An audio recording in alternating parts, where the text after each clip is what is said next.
Padre nuestro que estás en los cielos, gracias por este día que nos estás regalando, Señor, por la oportunidad que tenemos de estar aquí en tu casa, Señor, y te pedimos que tú te hagas aquí presente en este momento, para lo que se predique pueda ser de utilidad para cada uno de nosotros y lo podamos aplicar en nuestra vida y también lo podamos compartir con otras personas, Señor. Te pedimos todo esto sin merecerlo, en el nombre de Jesús. Amén.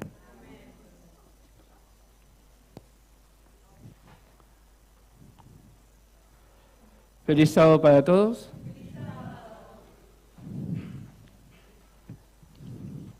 Siempre es un privilegio poder estar aquí adelante, también una responsabilidad. Bien, la idea es poder compartir algo que pueda ser de utilidad para uno, pero también pensando, ¿no?, en las necesidades que podemos tener como iglesia. Siempre desde las perspectivas de que uno puede tener, ¿no?, y puede percibir de lo que va viendo. En la mañana de hoy vamos a reflexionar acerca de un pueblo mencionado que aparece ahí en la Biblia, que sale mencionada, y me sorprendió, muchas más veces de lo que por ahí uno podía percibir. No porque no fuera importante su desarrollo histórico, sino por ahí quizás nos pasa de lado. Y la idea es poder reflexionar un poco sobre el pueblo de Edom. Bien, o muchas veces sale mencionado ahí como los edomitas.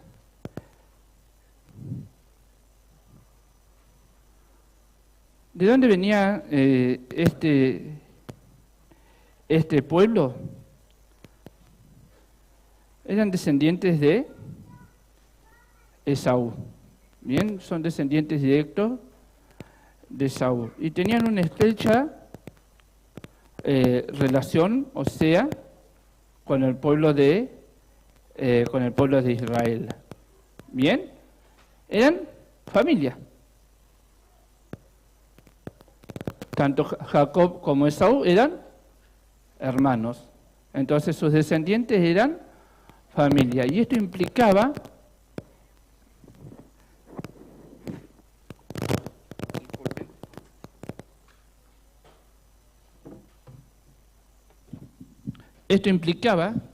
que había una relación directa y un conocimiento del pueblo de Edom de ciertas prácticas y de ciertas creencias relacionadas con lo que Dios le pedía al pueblo de Israel, porque Jacob y Esaú habían recibido la misma educación, la misma enseñanza de sus padres, ¿bien? Entonces, por eso hay algo interesante cuando se habla de los edomitas. Dice que recibieron un trato especial respecto a otras naciones paganas. Ellos tenían que esperar solo 3 generaciones para ser aceptados como hebreos. Mientras que Moab, los amonitas y otros pueblos tenían que esperar 10 generaciones para ser considerados parte del pueblo hebreo. ¿Bien? ¿Por qué es esto? Porque Dios les seguía manteniendo ciertos privilegios por ser parte de ¿qué? ¿De los hijos de qué? De Israel, de la promesa. ¿Bien? Eran hijos de los patriarcas. ¿Bien? Vamos a decir, Esaú, su abuelo era Abraham. Bien, entonces también eran parte de esa promesa. Pero bueno, Esaú había tomado ciertas decisiones, ¿no?, en su inicio de vida, un tanto, podríamos decir, controversiales. Vamos a buscar Génesis 25, 30.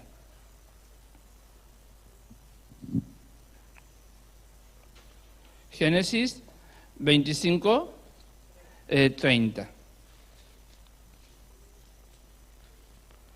Es el acontecimiento donde, ¿no?, Esaú vende su progenitura. Y Esaú dijo a Jacob: te ruego que me des a comer de ese guisado rojo, porque estoy muy cansado. Por eso le pusieron el nombre de Edom, que justamente significa rojizo. ¿Bien? Eso significa Edom. Bien, si hoy lo trasladamos a tierras actuales, sería en Jordania, bien cerca de la zona donde está Petras y demás. Bueno, esa sería la región donde después los edomitas van a vivir. Y Esaú en ese momento vende su progenitura a Jacob, ¿no? Pero bueno, no solo la situación terminó ahí. Ellos tuvieron que, se enfrentaron en ese momento, ¿no? Bueno, después Jacob lo engaña junto con su madre, ¿no?, a Esaú, y tiene que huir. Vuelve después de más de 20 años, se encuentran, bien, donde Jacob estaba preparado para enfrentar la furia de su hermano, bien, arma ahí alguna estrategia para poder encontrarse con Esaú, pero Dios los visita a ambos, ¿no? Por un lado Jacob lucha con el ángel, y Esaú también recibe la visita de un ángel, una visión, y cuando se encuentran es un encuentro pacífico, y de hecho se reúnen para poder enterrar a Isaac. Bien, podríamos decir que en ese caso la relación terminó relativamente bien entre ellos dos, pero la relación entre sus descendientes va a ser un poco más compleja.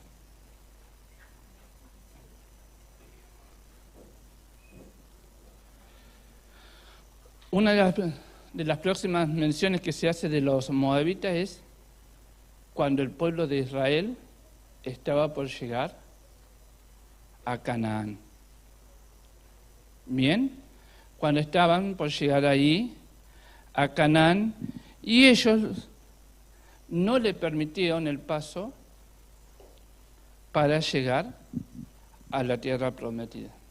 Bien, era el paso más cercano que tenía el pueblo de Israel para llegar a Canaán.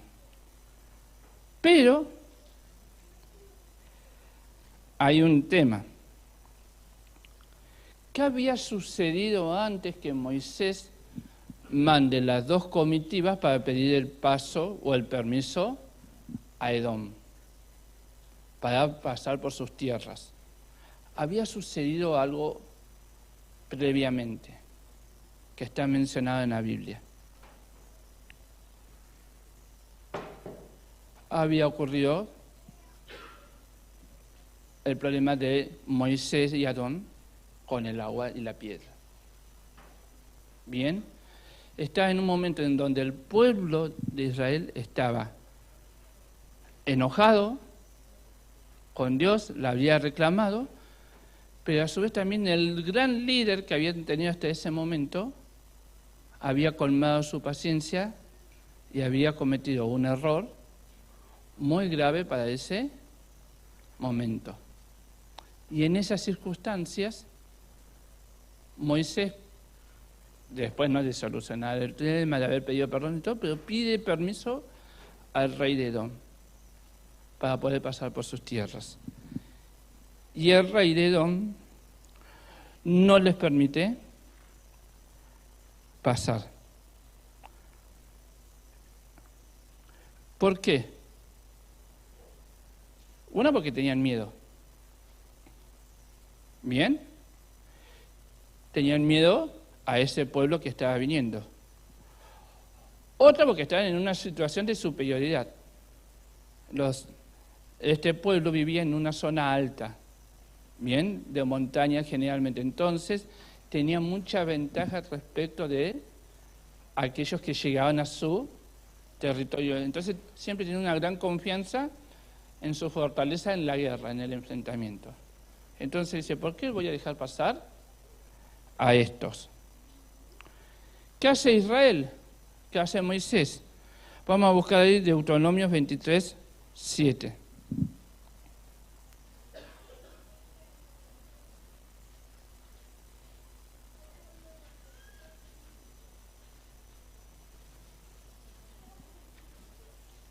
Deuteronomios 23, 7. No aborrecerás al edomita porque es tu hermano. ¿Qué tuvieron que hacer? Tuvieron que rodear ese reino. En otras situaciones Dios le había mandado, ataquen, vayan a la guerra. En el caso de Edom, no lo tenían que hacer, tuvieron que rodear a ese pueblo porque no podían tocar a ese pueblo porque eran familia. Y acá ya podemos ir sacando algunas lecciones acerca de Edom importantes para el tema. Edom para el pueblo de Israel era el paso previo para llegar a Canaán, era su límite. ¿Bien? Pero para poder pasar por Edom tenían que estar preparados, tenían que estar listos para poder hacerlo. Y en ese momento puntual todavía les faltaba preparación. Entonces, era su filtro. Si ellos hubieran pasado por ahí, si Dios le hubiera permitido pasar por Edom, no hubieran necesitado más agua porque esa región tenía mucha agua. No hubieran necesitado el milagro de la piedra. No lo hubieran necesitado porque en el lugar donde iban a pasar había río, había otras fuentes de agua muy importantes para ellos y para los animales que llevaban. Era una cuestión también de confianza. Por este motivo también Edom, si bien era la posibilidad de preparación, terminó siendo un lugar que los obligó a desviar su camino. La peregrinación por el desierto estaba dejando su marca negativa en todos los hijos de Israel. Moisés, a pesar de su santidad, está cansado. Aarón a punto de descansar en el Señor. El pueblo quejándose, como siempre. Lo último que la Biblia nos cuenta antes de la entrada del rey de Edom en escena es el episodio del agua de Meriba. Bien, era su límite. Estaban por llegar, pero todavía no estaban preparados. Entonces se tuvieron que desviar. No fue el único límite que puso Edom y este pueblo al pueblo de Israel. Una vez que el pueblo pasa el Jordán y está con Josué, ahí en Josué 15:1 hay un mandato. En Josué 15:1 hay un mandato. ¿Hasta dónde podía llegar la tierra del pueblo de Israel?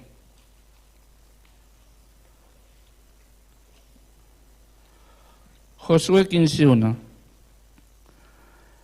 dice, la parte que tocó en suerte a la tribu de los hijos de Judá, conforme a su familia, llegaba hasta la frontera de Edom, teniendo el desierto de Sin al sur como extremo meridional. Ellos podían llegar y tenían que conquistar a los otros pueblos, tenían que eliminar los otros dioses, bien, vamos a decir en otras palabras, tenía que arrasar con ese pueblo. ¿Hasta dónde? Hasta Edom. Bien, todavía había una protección ahí de Dios hacia ese pueblo. Entonces Edom nos hizo desviar el camino, puso límites a la ocupación del territorio, ¿no?, que podía conquistar el pueblo de Israel. El pueblo de Israel debería respetar esto. Este pueblo no estaba muy dispuesto a aceptar las oportunidades que Dios les daba. Cuando llega David al trono, primero Saúl se enfrenta varias veces con los edomitas y los puede derrotar. Bien. David, de hecho, vuelvo un poquito para atrás. El que cumple la orden de matar a los sacerdotes dados por Saúl es un edomita. O sea, compartían, convivían, formaban parte de su diario vivir, pero no llegan a aceptar, ¿no?, a Jehová como su Dios. Bien, entonces vemos distintos personajes edomitas en la Biblia. Bien, uno es Oreg, que mató a los sacerdotes. Bien, ante esta situación, bien, ¿qué les pide? ¿Qué les pide Dios? Les pide que le ponga un límite. ¿Por qué? Porque Edom se convierte en un adversario, en alguien que se para contra Dios. Y fíjense qué le pasó a Salomón, que tenía una idea de expansión, pero también de ir incorporando a las distintas culturas, a los distintos pueblos a su reino, por ahí olvidándose del mandato del que tenía que sacar del todo. Fíjense qué hace Edom y sus descendientes cuando Salomón les permite actuar con mayor libertad. Vamos a buscar ahí, Primera de Reyes 11, 14.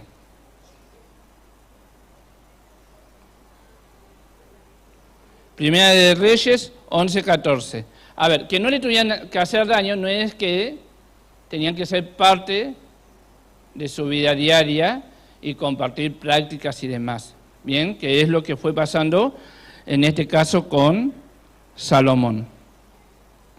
Primera de Reyes 11, 14. Este va a ser uno de los tantos enfrentamientos que va a tener Salomón. Y Jehová suscitó un adversario a Salomón, Hadad edomita, de sangre real, el cual estaba en Edom. Con David lo habían controlados, eran súbditos de David. Con Salomón al principio también estaban controlados, pero llegó un momento que cuando tuvieron una oportunidad se rebelaron contra el poder de Salomón y en última instancia también contra quién, contra este pueblo escogido.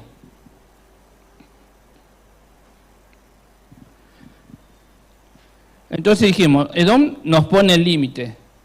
Edom nos hace desviar de nuestro camino. Cuando puede, se convierte en nuestro adversario.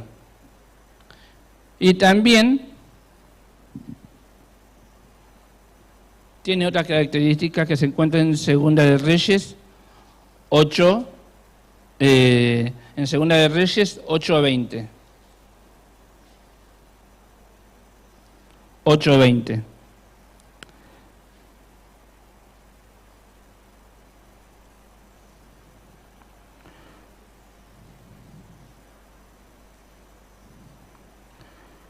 Dice, en el tiempo del rey Joram, se rebeló Edom contra el dominio de Judá y pusieron rey sobre ellos. ¿Es alguien que le gusta estar bajo el control de otro a este pueblo? No. Bien, buscaba rebelarse permanentemente contra el dominio de Judá y en última instancia contra el dominio de Jehová. Bien, recordemos algo, eran familia y vamos a decir así, si bien se habían rebelado, había ocurrido un montón de situaciones con este pueblo, Dios seguía teniendo paciencia con ellos. Pero ¿qué pasó con el pueblo de Israel? No solo con Edom, sino que también con otros pueblos. No solo se rebelaron, como dijimos recién, sino que también levantaron sus propios dioses en el pueblo de Israel. Eso se encuentra en 2 de Crónicas 25:20.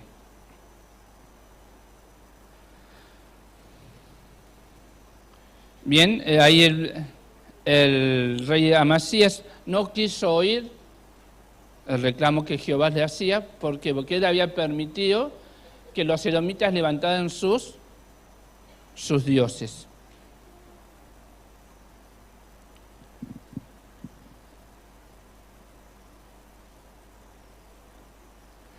Y ustedes van a buscar y pueden ver que Isaías, Jeremías, Ezequiel, Abdías, Amós, todos hablan en distintos momentos y hacen alguna amonestación sobre Edom. ¿Por qué? Porque tenían que ser buscados para ser rescatados. Bien, hay varias amonestaciones, pero este pueblo siguió insistiendo. Tenía un carácter de tipo vengativo. Ahí en Ezequiel 25:12,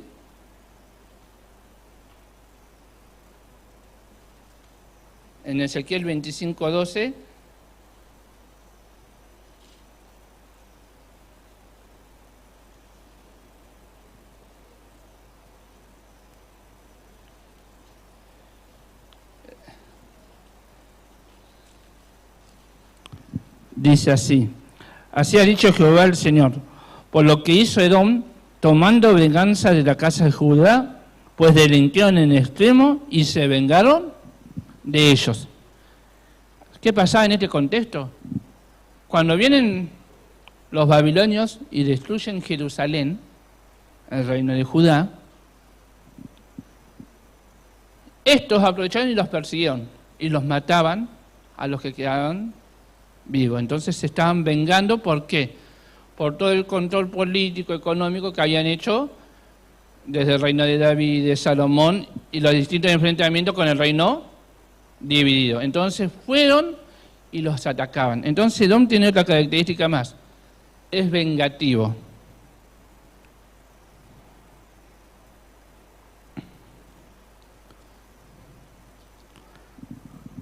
Y no solo es vengativo, sino que ahí en Ezequiel 35:15 dice: como te alegraste sobre la heredad de las casas de Israel, porque fue asolada, así te haré a ti. Asolado será el monte de Seir y todo Edom, todo él, y sabrán que yo soy Jehová. Pero dice ahí, como te alegraste. Se alegraron de lo que le estaba pasando al pueblo de Israel. Bien, que habían sido trasladados. Bien, a ese lugar. Aprovechaban la situación, entonces también se regocijan, disfrutan el fracaso de los otros. Dijimos que Edom tiene un carácter vengativo, disfruta, levanta altares o te hace cambiar la adoración, ¿no? Te pone límites, te desvías de tu camino, se constituye en nuestro adversario y también nos muestra nuestro carácter rebelde. Y por último,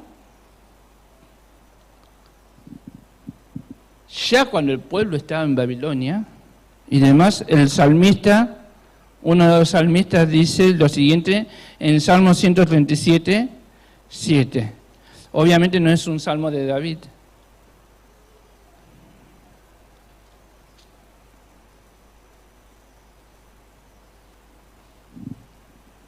Salmo 137:7. Dice: oh Jehová, recuerda contra los hijos de Edom el día de Jerusalén, cuando decían arrasarla, arrasarla, hasta los cimientos.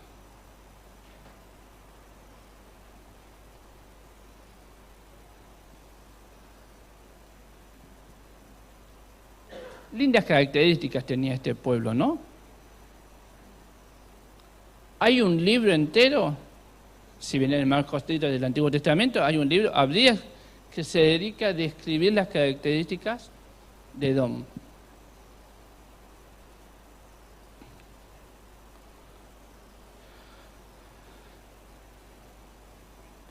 La soberbia de tu corazón te ha engañado. Tú que moras en las hendiduras de la peña, cuya amargura es alta, que dices en tu corazón, ¿quién me derribarás? Por tierra. Y así todo el libro habla del orgullo, el orgullo de Moab. Y hasta acá parecía que fueran todas pálidas, ¿no? Pues nosotros estamos a punto de llegar también, ¿no? El otro día hablábamos con alguien que todos los elementos nos dan que es inminente la vuelta del Señor aquí a esta tierra, ¿no? Que es inminente. Bueno, ¿cuántos de estos riesgos nos pueden estar acechando individualmente a cada uno de nosotros? O a veces ser parte de nosotros de ese problema.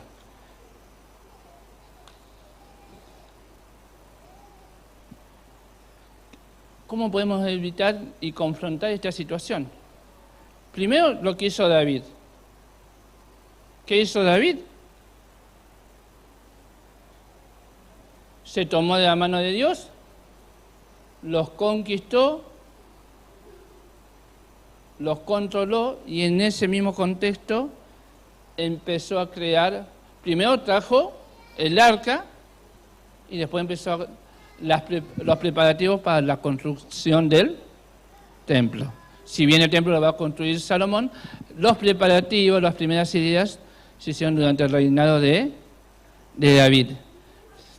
Él hizo esto, los conquistó, los dominó y de esa forma pudo controlar y en su reino no tuvo problemas con los edomitas.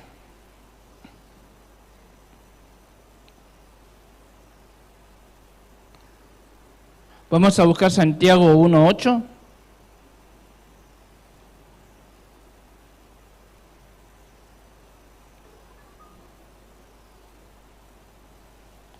Y pensemos, ¿no?, en el contexto que estamos trabajando en este momento en la iglesia, con nuestras campañas, nuestros proyectos.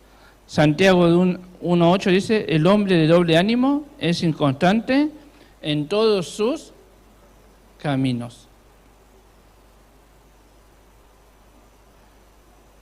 Es cierto que vemos problemas, ¿no?, cuando hacemos un proyecto o una actividad. Pero a veces cuando opinamos, por lo menos abiertamente, ¿no?, ¿cuál es mi ánimo en el momento de opinar?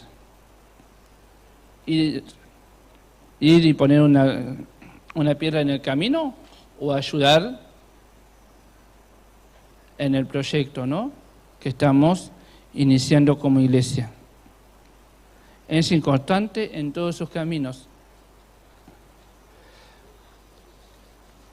Tenemos que avanzar de manera constante y tomados de las manos de Dios. Muchas veces los desafíos nos parecen muy grandes y ahora hablo de manera personal, ¿no? Cuando fui el lunes por primera vez y vi la carpa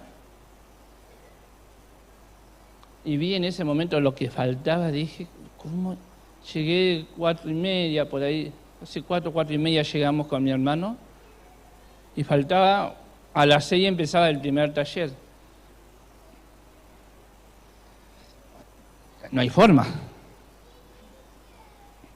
La carpa tiene unas puertas que había que ponerle unos cierres, y ya estaba inflada y no cerraban. Y le queríamos poner los cierres y los cierres Bueno, saquemos el estaca y vamos a mover de un lado. Sí, movíamos de un lado y el otro lado.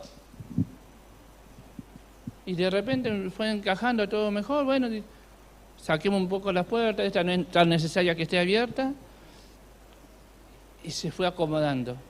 Y después el audio, y las sillas, y que habíamos puesto una lona o nylon ahí, y después lo sacamos porque juntaba más tierra de lo que queríamos evitar de la tierra.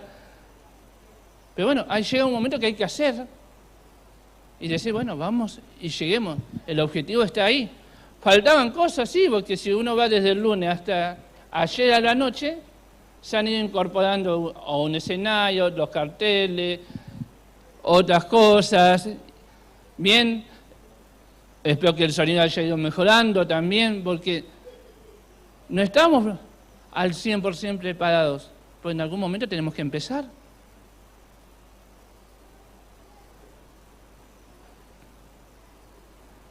Y hay veces que hay cosas que nos molestan y decimos, no, eso no. Pero Proverbios 16:32 nos dice, mejor es el que tarda en airarse que el fuerte, y el que se enseñorea de su espíritu que el que toma una ciudad. Y a veces nos creemos todas, ¿no? Y sabemos todo. Y empezamos y ahí en el momento, no, pero mira, me parece que es mejor así. Y hay momentos que nos queda que uno tome la voz y diga, vamos, hacemos eso, y vemos cómo queda.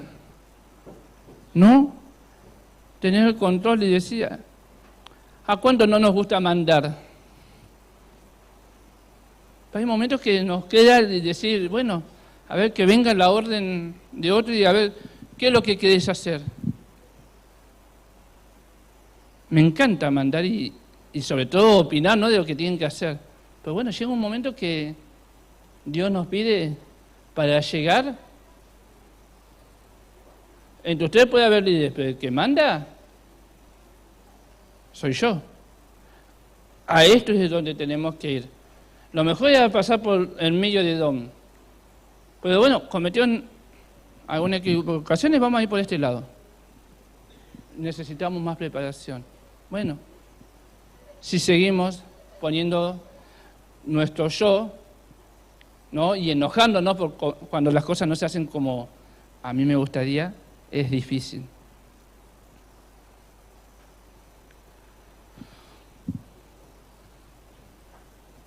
Pablo decía que el dominio propio y el juicio venidero eran necesarios para estar en el cielo. Y Pedro dice, al conocimiento, dominio propio, al dominio propio, paciencia, y a la paciencia, piedad.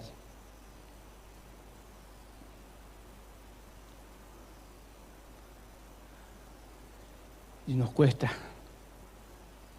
Bien, tenemos el ejemplo de Moisés. Había tenido paciencia toda su vida, había liderado ese pueblo casi 40 años, y estando ahí,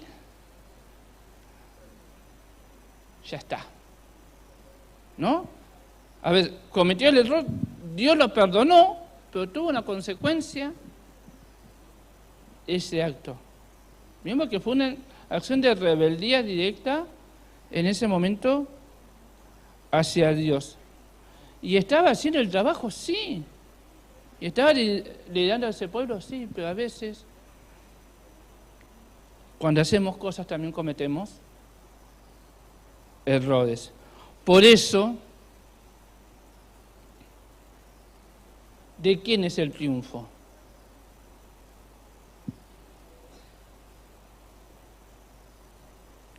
En Zacarías 4:6 dice, entonces respondió y me habló diciendo, esta es la palabra de Jehová a Zorobabel, que dice, no con ejército ni con fuerza, sino con mi espíritu, ha dicho Jehová de los ejércitos. Y es cierto, y no está ninguno de los dos hermanos acá, así que lo puedo decir tranquilamente. Me saco el sombrero a todo el trabajo, entre otros, ¿no? pero Juan Pablo y Nicky, me sale Nicky pero no, Cristian, bien, me sacó el sombrero del trabajo que hicieron en el antes y que están haciendo ahora en el durante, aún Juan Pablo viajando, estando en contacto para ver quién va, viene, esto, aquello, quién. Pero a pesar de todo ese esfuerzo, si tenemos éxito en esta campaña, el Zacarías nos dice que es gracias a Jehová de los ejércitos. Y en Timoteo 1:7 nos dice, porque no nos ha dado Dios espíritu de cobardía, sino de poder, de amor y de dominio propio. Por eso necesitamos del Espíritu Santo para hacer esto. Y si hacemos esto, vamos a derrotar a Edom y vamos a poder llegar a donde queremos llegar todo, que es al cielo, ¿no? Y poder estar viviendo con Él. Amén.